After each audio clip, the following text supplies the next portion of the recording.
নমস্কার বন্ধুরা, এই যে পি ক্রিয়েশন উইথ রান্নাঘরে আপনাদের সকলকে স্বাগত জানিয়ে শুরু করছি আরও একটি নতুন পর্ব। আজ আরও একটি মজাদার নতুন ইন্টারেস্টিং রেসিপি নিয়ে হাজির হয়েছি আপনাদের সামনে। আজ আমি বানাবো শশা মাখার রেসিপি। আমার মতো কারা কারা বাইরে বা বাসে ট্রেনে ঘুরতে গেলে এই শশা মাখার রেসিপিটি ট্রাই করেন, অবশ্যই কমেন্টের মাধ্যমে জানাবেন। চলুন তাহলে আর বেশি দেরি না করে রেসিপিটি শুরু করা যাক। আর রেসিপিটি শুরু করার আগে প্রত্যেকবারের মতো আপনাদের কাছে একটাই অনুরোধ, ভিডিওটা একটু স্কিপ না করে প্রথম থেকে শেষ পর্যন্ত দেখতে থাকুন এবং রেসিপিটি ভালো লাগলে অবশ্যই একটা লাইক করে চ্যানেলটিকে সাবস্ক্রাইব করে রাখার অনুরোধ রইল। শশা মাখা রেসিপিটি বানানোর জন্য আমি এখানে 4টে শশা নিয়ে নিয়েছি। এই শশাগুলোকে প্রথমে জল দিয়ে ধুয়ে নেব।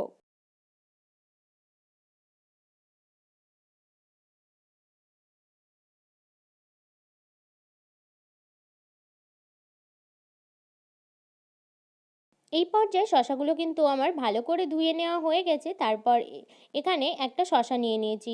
এই শশাটাকে কিন্তু আগে খোসা ছাড়িয়ে নেব।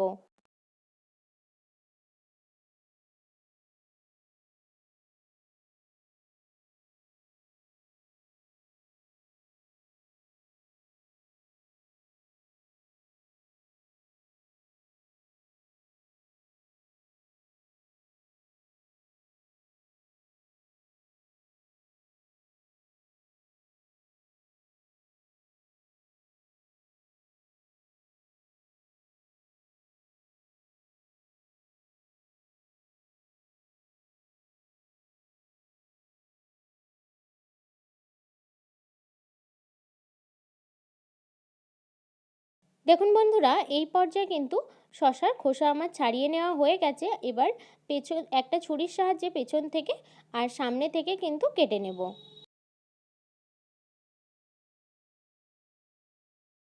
তারপর সমস্ত শশাগুলোকেই কিন্তু একইভাবে খোসা ছাড়িয়ে নেব।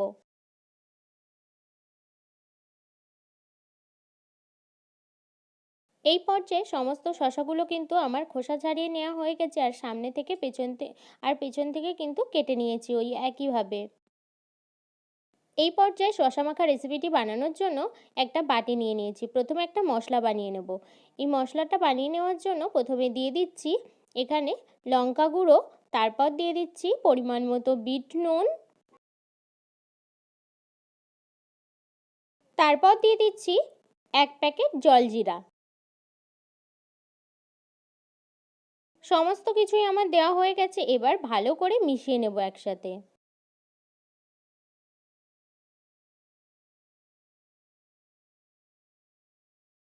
দেখুন বন্ধুরা, এই পর্যায়ে কিন্তু শশা মাখা রেসিপি বানানোর জন্য মশলাটা আমার পুরোপুরি রেডি হয়ে গেছে। এটা কিন্তু একটা সিক্রেট মশলা। তারপর আমি এবার শশাগুলোকে 4 ফালি করে কেটে নেব, ঠিক দোকানের মতো। পুরোপুরি কিন্তু আমি কাটবো না। তো আমি কিভাবে কাটছি সেইভাবে দেখে নিন। পুরোপুরি কাটা যাবে না, একটু বাদ রেখে কিন্তু কাটতে হবে।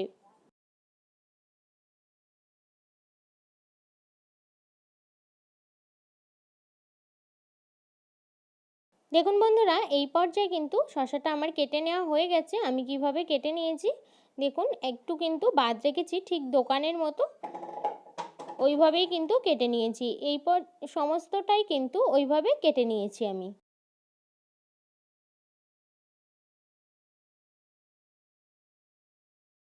সমস্ত শশাগুলোই আমি ওই একইভাবে কেটে নিয়েছি। এরপর শশায় এবার মশলাটা মাখিয়ে নেব।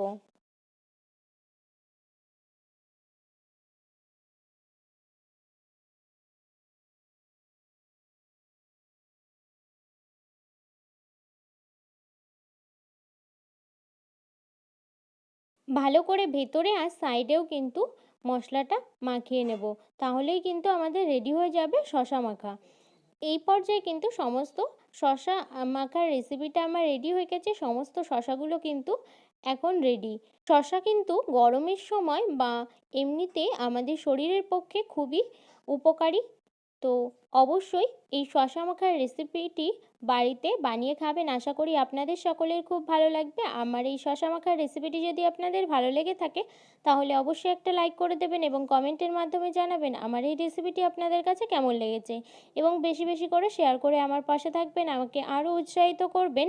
আর আপনি যদি আমার চ্যানেলে নতুন বন্ধু হয়ে থাকেন এবং আরও নিত্য নতুন ইন্টারেস্টিং মজাদার রেসিপির আপডেট পেতে চান তাহলে প্লিজ আমার চ্যানেলটিকে সাবস্ক্রাইব করে পাশে থাকা বেল আইকনটি প্রেস করে অল নোটিফিকেশন অন করে রাখবেন, যাতে সমস্ত ভিডিওর আপডেট আপনি ঠিক সময় পেয়ে যান। আজ এই রেসিপিটি এই পর্যন্তই। আরও একটি মজাদার নতুন কোনো ইন্টারেস্টিং রেসিপি নিয়ে আপনাদের সাথে দেখা হবে আরও একটি নতুন পর্বে। সবাই সুস্থ থাকবেন, ভালো থাকবেন এবং সাবধানে থাকবেন।